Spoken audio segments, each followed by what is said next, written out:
Hi everyone, I'm Claire. I am president of the Webby Awards and we're coming to you live from our New York office where we're slowly starting to come back to work. I want to say welcome. We're so excited to host our very first event of the season and to have everyone join us today. I'm personally particularly pretty excited about the theme of this event, which focuses on e-commerce and the future of online retail. This past year, of course, we have seen rapid developments in technology to respond to the changing ways we've had to live our lives, and commerce is one area that has really been impacted. We've seen a surge in online sales with no sign of stopping, as businesses have been forced to implement new and engaging ways for consumers and brands to sell their products, convert customers, and keep people coming back.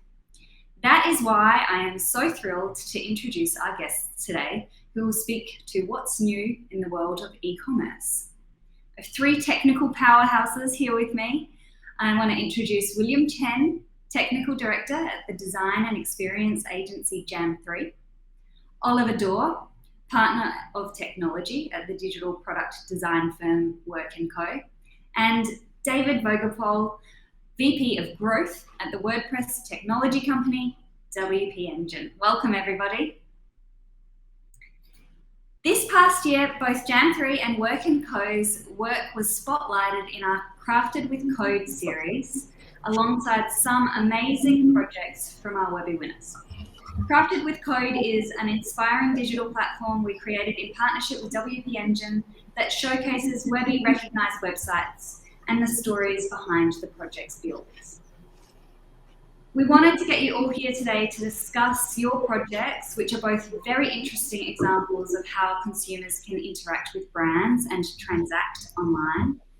And since the event is called Crafted Future, we also want to spend a lot of the conversation looking forward at the new ways people are consuming and new technologies brands and organizations are using to connect and sell their products. If the audience has any questions for the panelists, we have some time at the end to respond, but for now, let's get started with a conversation about these Webby recognized projects, and then we will have a look at looking forward. So I want to start with you, William. You led the technical team behind Complexland, which was created for Complex Networks last year. You might be surprised to know that I actually have attended ComplexCon. I went to the Long Beach event in November 2019 before the world shut down. And I have to say, I have never experienced anything like it. It's consumerism at its height. There are people walking around with bags and boxes of the latest shoes and streetwears. They've purchased so much stuff and everybody's walking around with these trolleys. It's also the cutting edge of cool, and it completely blew my mind. So, William, I was hoping you could tell us about how you took that experience and made it virtual, and what actually happened with Complexland this past year. Yes, definitely. Thanks so much, Claire. So yeah, in Complexland, user can create and customize their avatar, then control it to freely explore a 3D open world. We had over 50 global brands participating in our last activation. Most of them had unique storefronts. Some of them had non-player characters in the world for the user to interact with. Most of these brands also conducted product drops in forms of loot boxes that spawns randomly in the world. So when users come across these loot boxes, they can choose to open them and queue up for a chance to purchase these highly thought after merchandises. But if shopping wasn't, not the primary reason for the user to visit, user can also stumble across various contests and giveaways for further brand engagement.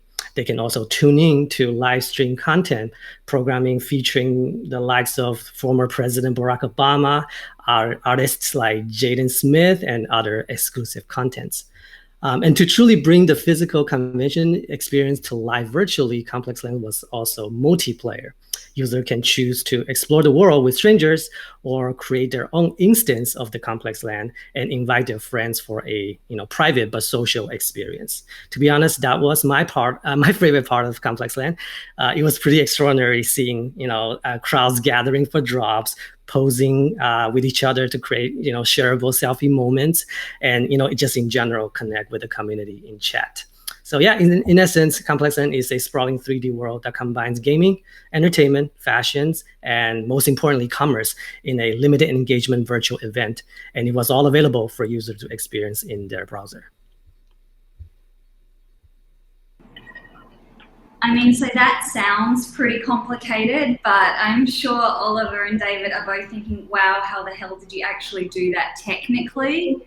And I know that there was a lot of complexity pulling in different stores into the Complexland front. So we would love for you to speak to some of the how you did it. Yes. Definitely, you're absolutely right. The shopping experience in Complexland was right off the bat identified as the MVP feature of Complexland, and we basically built everything else around it. So to start things off, we briefly surveyed platforms and services available, and really quickly arrived at the conclusion that our e-commerce solution must be headless and API driven, because otherwise we wouldn't be able to craft and effectively wrap our presentational layers around it. And ultimately, we went with Shopify as our service provider, just due to their flexible and robust API offerings. And for our backend applications, on the receiving end, we went full serverless on AWS in anticipation to thousands of concurrent requests coming from both Shopify and from our front-end application. Another interesting challenge to the shopping experience that I want to mention was the product drop feature. As you know, product in high demands usually attracts the resale army, right? So to deter possible abuse, we opted to use WebSocket as our means of communications for sensitive product information. Again, the headless solution gave us that ability to cache data locally, mask and communicate it effectively to the end user in real time without much risk. And beyond that, the backend application itself and the architectural decision, a lot of it was mainly made based on performance and security requirements. We made a huge effort into prioritizing or deprioritizing service quotas based on functionality. So for example, the checkout APIs and the microservices for it, they have a lot of invocation allowance and way higher timeout limits compared to endpoints that, that records users' avatar movement. And we also made our API as asynchronous as possible, using SQS to store user requests, closing those connections as soon as possible, then use Lambda to process these requests, and then use WebSocket to send response back if needed. This kind of design pattern was something that we used a lot. And then on the commerce side, it is a multi-tenant solution. So we weren't just pulling in one vendor from Shopify. Ultimately, we were getting 50, 60 vendors all sending their requests to us. It is a challenging experience that we pulled off. Ultimately, on the backend side, we were happy, with what we came up with. And then on the front end, we had React and Next.js as a framework, creating a single page application. Next.js allowed us to pre-render as much as possible the static content to minimize unnecessary server requests. And it also helped to preserve the fluidity of the experience, removing needs for page to load while you're in the experience, at the same time still maintaining SEO friendliness of the application. And then besides that, the front-end application, the main challenge was to, balance the creative vision against the functional UX across a wide range of devices. Overall, yeah, it's a challenging project to bring an IRL event to URL, but we were quite happy with the result that we arrived at ultimately. Yeah, you should have seen it. It was an amazing experience. Oliver, similarly, in a way, we would not have expected that people would have been attending en masse virtual conferences, but we also wouldn't have expected that masks would be such a huge thing in 2020. So I was hoping that you could speak to Vistaprint and what you all did at Work & Co around launching Vistaprint. Yeah, of course. Thanks, Claire, and it's great to be here. And Complexland is a hard act to follow. But Work & Co started with Vistaprint prior to COVID, speaking with them. But when the situation really unfolded in May of last year, they, like every business across the world, asked what it meant for their customers and how they could help to succeed in this new environment. And when they examined their organizational capabilities, they quickly realized how well positioned they were to produce and ship high quality masks at scale. And they went from that seed of an idea to engaging Work & Co in the design and development of a mask-focused e-commerce experience in just 6 days. So in the early days of the pandemic, days were weeks, and that's how Vistaprint CMO Ricky Engelberg summed it up. To paraphrase, actually, we have a video. If you want to play, I can unmute myself here, if we're able to do that.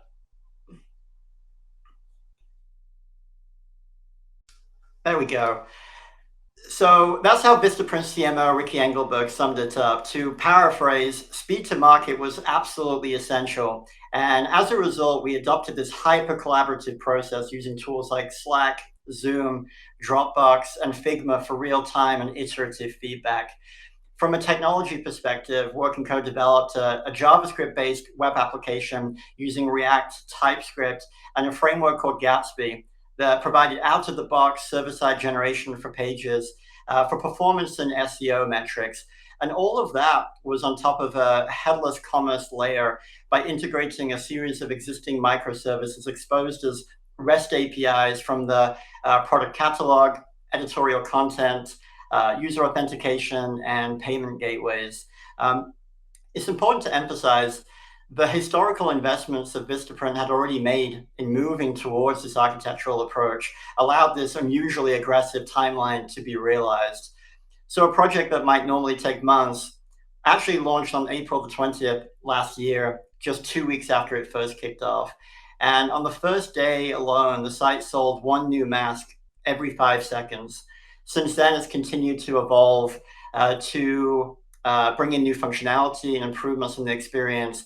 They've incorporated artist and brand collaborations and customization tools for both small businesses and individual consumers to design their own branded masks. And in a nice crossover between the physical and digital, Work & Co also designed 12 of the original 20 masks that was sold on the website. So we're just really proud to have been part of that collaboration. It was an intense but immensely rewarding experience.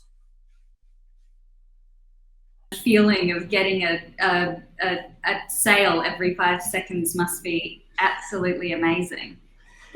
What are some of the learnings that you took from that project and have put into place for new projects after that? Yeah, we learned so much on this project, as we do from all of our projects. Well, it's easy to default to a certain way of working. We knew from the outset with this engagement that the speed to market concern required a fundamental rethinking of the process. Thankfully, our guiding principles as a company, defining clear KPIs, prototyping, not presentations, incremental validation of an idea. There is a lot of power in a small team with clear objectives. And in this case, the agility of this tight feedback loop that it created extended as far as Robert Keane, the CEO and president of Vistaprint, who was actually previewing designs in Figma just seconds after our team had published updates. Vistaprint said at the time, it takes a lot of homework to move fast. And the fact that they had already established the foundations of this headless commerce architecture supported the introduction of a new user experience without significant disruption to ongoing operations. And they already had a lot of work in flight. For me, that's a testament to the level of extensibility that a modern technical architecture can bring to any organization. And finally, I would just emphasize that speed and quality are not mutually exclusive objectives. The intent with Vistaprint masks was not just to meet an immediate need, as important as that was, but to evolve the work in the weeks and months to come with this continued partnership that we have with them. So to do that, obviously the foundations have to be strong, and it's through like a really good architecture and adoption of first-class tools and standards that establishes a platform that can support that continued growth. So it's been now 18 months, and Vistaprint Mass is still going strong. The technical foundation and the methodical prioritization of user needs is the reason for that.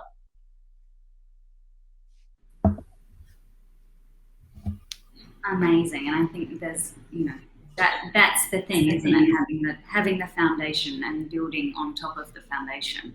Absolutely. I wanted to take a moment now to start thinking about looking forward, and the face of retail is changing, and I was thinking about that particularly this morning as I walked up Fifth Avenue from Union Square, and of course everybody knows that Fifth Avenue is one of the world's biggest shopping meccas. But the face of the avenue is changing as, Summer Fashion's flagship stores have transformed into storefronts for D2C, what started as D2C brands. And so, David, I know that WP Engine has been very busy over the past year or so, transforming the way that lots of organizations have gone to market with their e-commerce strategies. And we are about to go into the big shopping season with Cyber Weekend and, of course, the holidays. So I was hoping that you could talk to us about some of the systems people are using to keep up with demand around this busy time.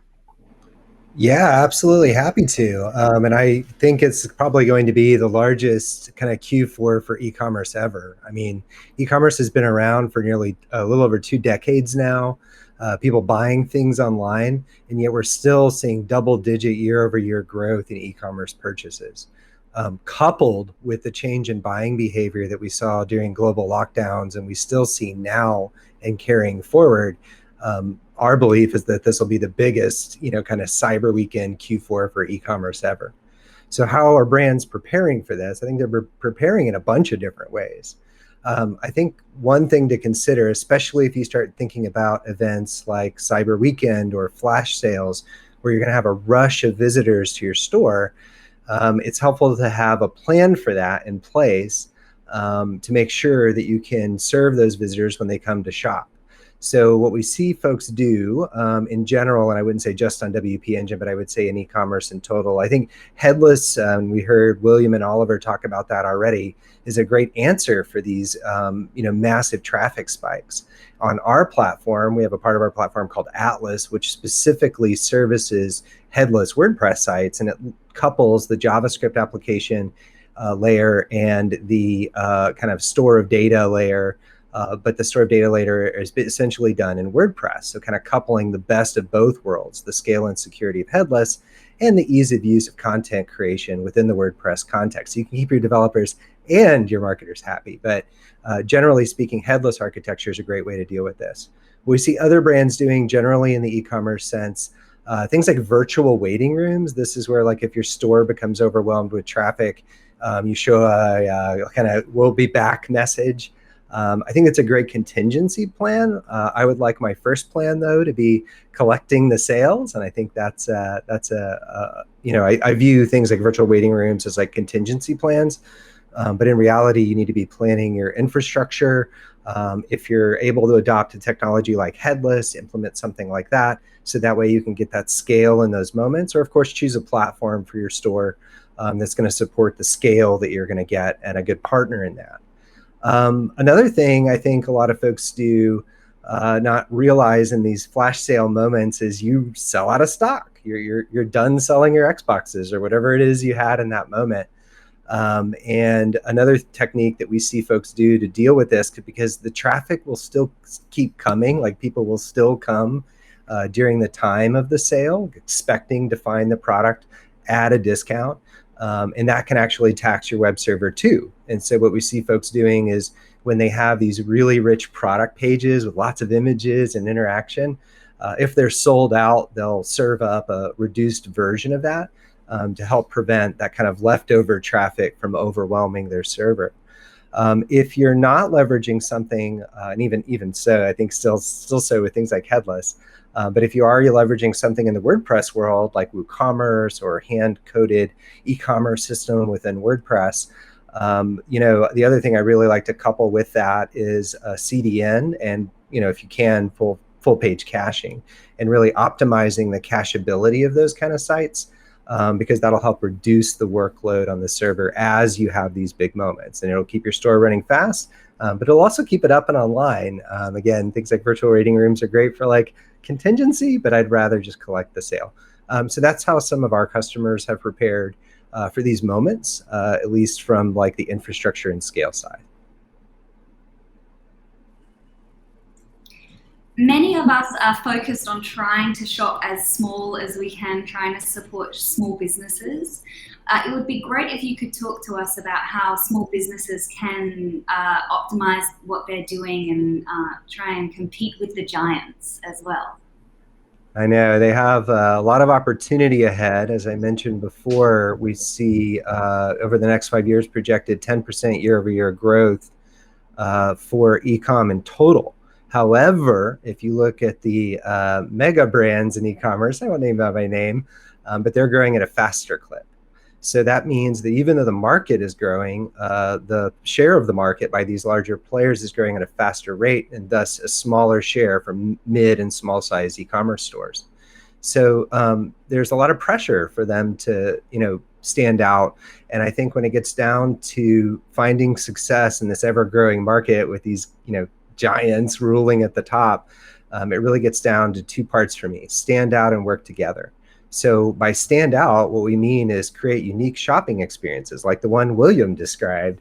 I actually checked it out. It's really cool. But that's a way to stand out, right? If you're not an Amazon or an eBay or an Alibaba, like how do you stand out? And things like that are experiences that are not available. In the WordPress context and also in the Headless context, what we see people building in terms of e-commerce stores are really integrated, customized shopping experiences, really understanding the visitor's context, delivering the right information, offers, exit intent, pop-ups, whatever it is related to it. But what our customers are trying to do is deliver a custom shopping experience that stands out and is different from everybody else. And so I think that's a key part of running an e-commerce business.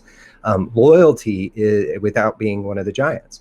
Loyalty, continuity, having users register, keeping them in newsletters, keeping them engaged. This is all critical for mid and small size stores. And then in terms of work together, I think this is the part that's counterintuitive to a lot of e-commerce businesses, is that there's probably an e-commerce business out there that complements your business. And so I'll give you a real world example from our company. Every year during the Cyber Weekend time period, we provide our customers via our content campaigns a list of WordPress products that have deals. And of course, we provide deals to these other WordPress product providers. And by sharing our specials with our partners, customers, and vice versa, that provides value to both sets of customers because it's something that you don't offer. But of course, it allows you this kind of symbiotic stone soup experience in terms of like pitching in all your resources and getting something greater out of it than you could do on your own. And I think, again, for small and medium e-commerce brands to stand out, it's those two things. It's to create experiences that stand out, but look for those opportunities to work together so that the sum of the parts can be greater than the whole. Yeah, and William, I know that when we spoke in, last week in our pre-production call, you were talking a lot about brand experience and storytelling, which coupled with working together is an interesting strategy as well. I'd love for you to talk a little bit more around how you're helping brands do that. Mm-hmm. Yeah. Definitely. Yeah. So storytelling is one of those things that it's basically part of Jam3's DNA. And the reason for that is more often than not, we want to go beyond being just utilitarians, and we want to connect with our audiences emotionally through the experience that we craft. So, dialing it back a little bit, imagining like, flipping through Sears catalog. I don't know why I say Sears catalog, but, rows and rows of products. What are you looking for? Product features, price points, maybe warranty policies. Your purchase decision is, usually purely logical. And as a brand, you are asking people to steer away from irrational choices. Now, imagine if you walk into a high-end boutique store like, I don't know, Chanel, you'll be instantly invested in their vision of lifestyles. Or maybe you're lining up for a Supreme drop, the crowd, the hype. When you're at the front of the line, your purchase decision becomes purely emotional. And that is, kind of the thing that we want to convey in the experience that we craft. Things like Complexland, and it proves that the same emotional connection, it's achievable digitally. And, as more products move to be so predominantly online, we foresee the needs for the brands to stand out emotionally, connecting with their fan base and users beyond just the checkout link. Oliver, as a technologist working with brand partners and developers, what do you look for when it comes to technology that powers e-commerce experiences? What are some of the guiding principles you keep in mind when approaching the builds? Well, our clients really vary from early stage startups to Fortune 500 companies, and the current technology landscape provides so many opportunities for our clients right now. To put it in perspective, in 2021, there are over 15,000 SaaS providers in the US alone. So the way I see it is it's a buyer's market, and we have strong opinions about selecting services that support our clients, both in terms of the experience that they want to deliver to their users, but so too the experience they want themselves in facilitating that experience. So you might call it developer experience or editorial experience. That's not a secondary concern in our eyes. That is a responsibility that we have in setting our clients up for success. So we look for a rich set of capabilities that supports user needs now and into the future. And obviously those capabilities depend on each client and each product type, but I'd maybe break it down into 4 categories. Contextual and optimized, the ability to be able to provide relevant content to the user in their preferred language and in a format that's optimized for a given channel, form factor, even taking into account things like their network conditions. We think of that as sort of meeting the user where they are. We want technology that embeds our clients' values. So supporting goals around creating accessible experiences and considers privacy regulations and security best practices as cornerstone principles. We prefer and often select services that can be extended for bespoke needs. So a platform should have sensible defaults, but one that allows developers or editors to get under the hood and build custom plugins or extensions or modules that provide functionality that would otherwise be unavailable. It just sort of ensures longer term value for any business with evolving needs. And all of our clients have those evolving needs. And we believe that data belongs to our clients and our users. So platforms and services should not regard themselves as a walled garden, but they should empower our clients in their goals. And that means that technology should play well with others and should promote data transparency and data portability in pursuit of that. So there are a lot of factors that go into selecting the right combination of technology for a product, platform, or ecosystem, but those are some of our major considerations.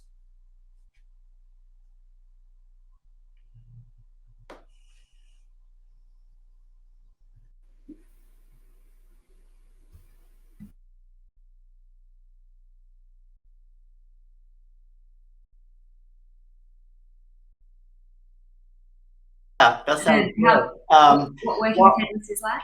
Yeah, I think sometimes it's really helpful to sort of anchor the conversation, and I always find that visuals really help with that. So at a high level, maybe I'll just go back a little bit, but legacy commerce architectures are often referred to as monolithic, often a single platform that's responsible for the persistence of data and the services to query, manipulate that data, and how the experience is rendered to the end user.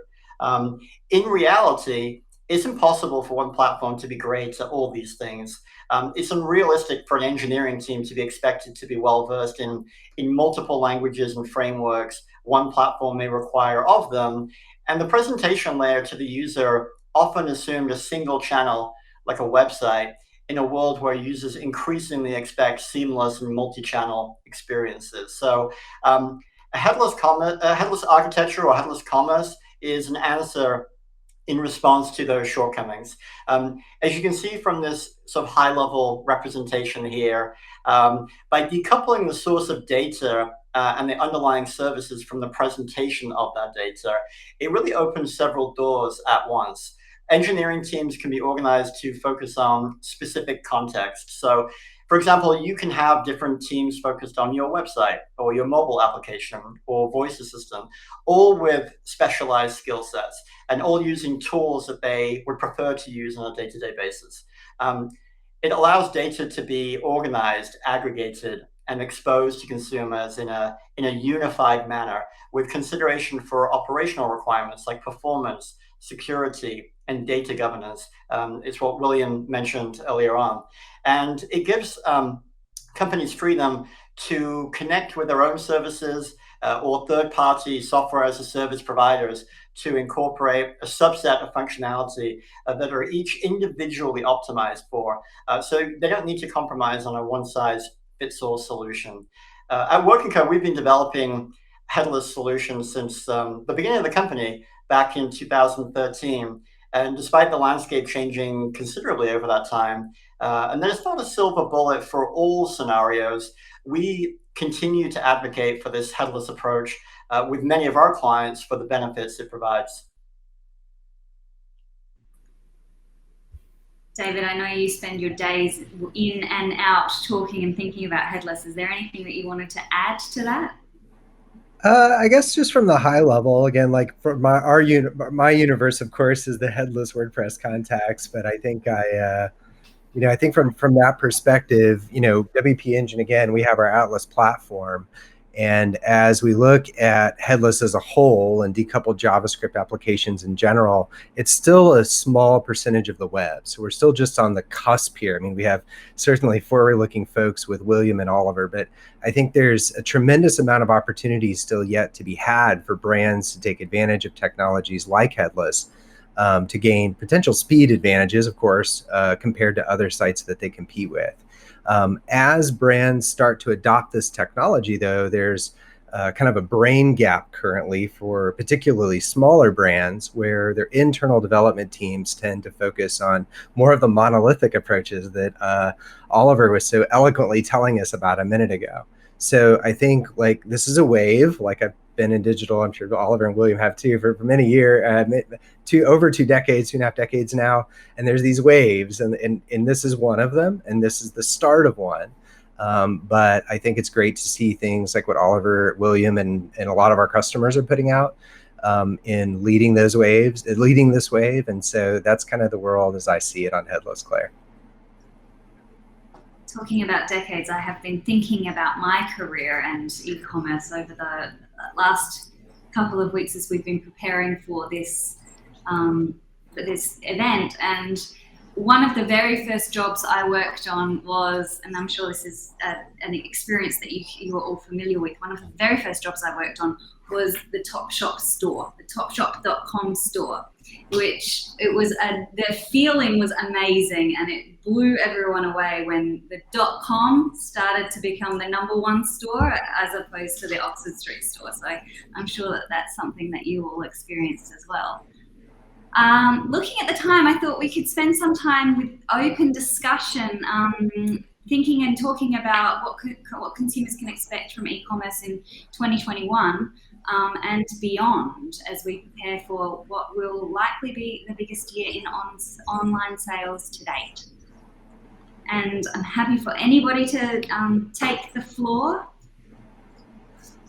I think like one thing that's been on a lot of stores' minds are inventory issues. Like there's particularly around electronics and things like access to chips and other, kind of supply chain shortages. And so one of the things that we may see in Q4 is not as aggressive approach towards things like discounting, because you're selling out your inventory before you have to do that. And so like this is like one other than like the total lift in buying behavior, we're not necessarily seeing that matched on the supply chain side. So that's one of the things I think that'll evolve throughout the rest of the year through Q4. And if you know where I can get a new Xbox, I would really like to know that. Oliver, William, what about you guys? Yeah. So from my end, I'm looking at 2022 and beyond. I think the e-commerce landscape will continue to change. I think things will become more and more multifaceted, integrated, automated, and potentially more seamless in our everyday life, right? So browsing your social feeds could lend you your next vacation package. Your new pair of shoes could potentially have a unique digital version of itself that your avatar can wear in your favorite game because an NFT has been minted when you made that physical purchase, right? So with all of that, from the technical side, I think these extensions and experiences will become more and more feasible, and from the storytellers and all of us, looking at these efforts, with what used to take months and years now takes days and weeks, and really headless I think is the name of the game. Just like Oliver and David mentioned earlier, headless CMS, headless commerce, it is going to really bring all of that ability to really focus on crafting the experience without having to worry too much about the logistic and the core functionality of a e-commerce solution. So yeah. I think for me, I tend to think about these things in terms of short term, medium term, long term, and I think this continued acceleration of continued support for things like buy online, pick up in store, and in-store reservations is only going to accelerate, and not because of the situation for COVID, but I think it's a baseline expectation that people are looking for in their e-commerce experience moving forward. One trend that I've been really interested in recently has been the adoption of buy now, pay later. And there's a lot of opinions about the introduction of a platform and a service like this, but I read something recently that was really interesting around the democratization and availability of e-commerce. And one stat that really stood out to me was there are actually 53 million Americans who don't have a credit score. And so what buy now, pay later allows them to do is actually open the doors and create an opportunity for more accessibility of e-commerce experiences to the general population, which I think is extremely important. I think one trend medium term that we'll be really interested in is a move away from quote unquote traditional e-commerce experiences and into these blended experiences. Complexland is an amazing example of that.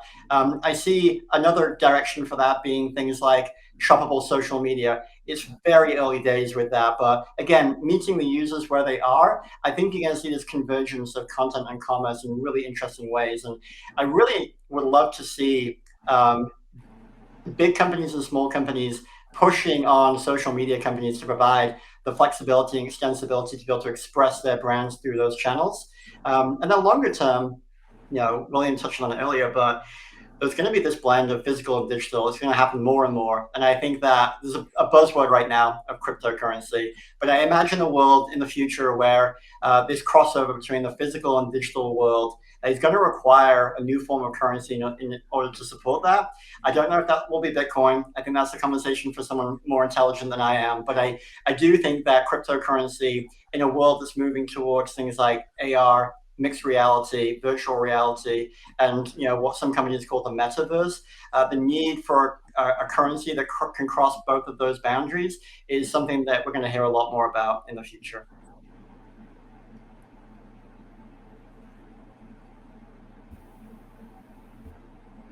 Claire, we can't hear you. I was saying that it could be a bit scary for my wallet, but it's very exciting. So we have a couple of questions. First of all, the first big question is, will the event be available, or the event recording be available for everybody to watch later? The answer is yes, it will be, and we will send out emails and it'll be up on social media and all of that stuff. And then we have a question from Andy North, who is asking, do you think our current supply chain issues are temporary or will extend into the holiday buying season? Well, the holiday buying season is getting very, very close. I think some of these Black Friday deals are going to start in late October. But yes, absolutely. I mean, it's a variety of reasons. Obviously, I'm not a supply chain expert, but you see a variety of products that are, being sold out or unavailable, not just electronics, everything from chlorine from your pool to other things. And there's different factors driving each of those. And so I do think it's something that brands are really going to have to deal with through Q4. I hope it doesn't last past, I guess, early 2022 or tomorrow for that matter. But yeah, that's my overall view on it. I think it's going to affect this holiday shopping season for sure in some really material and big ways, particularly for some brands. And even the way people are marketing. I mean, at the Webby Awards, we have a couple of things that are impacted by the supply chain issue, but even paper is running out, so that's something that we're having to deal with here. Well, I think we're coming up on the hour, and so I wanted, if anybody wants to say anything else before we bring it to a close, the floor is open for you, gents. I just want to say thank you, Claire. You've been a great host, and thanks everyone else for coming. It was a lot of fun. Absolutely. Thank you so much, Claire, David, and Oliver. It's been a pleasure. Yeah, thank you. This subject is so interesting, and I think that there's so many ways to take it. I thought this panel was really interesting, the types of topics we've covered, and I think the breadth of the content experiences we talked about today, I think is just the tip of the iceberg for where e-commerce is right now. So we have a very exciting future ahead of us. An hour is not long enough. We may need to do another one of these. 100%. 100%. Thanks, folks. I'll do a couple of closing remarks and then we will send through the event for everybody to watch. I had some takeaways, actually. Maybe I'll do the takeaways, and maybe next time we can bring everybody back on for the takeaways. So there's just a few. Oh, here they are, the takeaways. Let's do the takeaways together because that's more fun. Let's see, what have I got? Build on a strong foundation so that you are able to create faster and better. Stand out and work together to complement each other and share the love. And stand out by emotionally connecting with your customers. And then I like this one. This was you, Oliver. Meet the users where they are. Thanks, folks. Those are great. Just a few kind of closing remarks from us. I wanted to say thank you to WP Engine. They are a long-term and very valued partner of the Webby Awards, and we are so proud of all of the work that we create together, including Crafted with Code, which we will send through in the newsletter that we send out after this, and also put in the notes. And then finally, it would be remiss of me not to remind everybody that the 26th Annual Webby Awards entries are open. Our deadline is fast approaching, actually. Time just seems to be disappearing. It's Friday, October 29th, and we have a ton of new, very interesting categories. The one that's most important for this event is shopping and e-commerce in advertising. But this year we also launched a new suite of categories for email newsletters. We have a ton more interesting social media categories and podcasts, of course. Thank you everyone for joining us today, and we're looking forward to the next event, which will come up over the next few weeks. Thanks.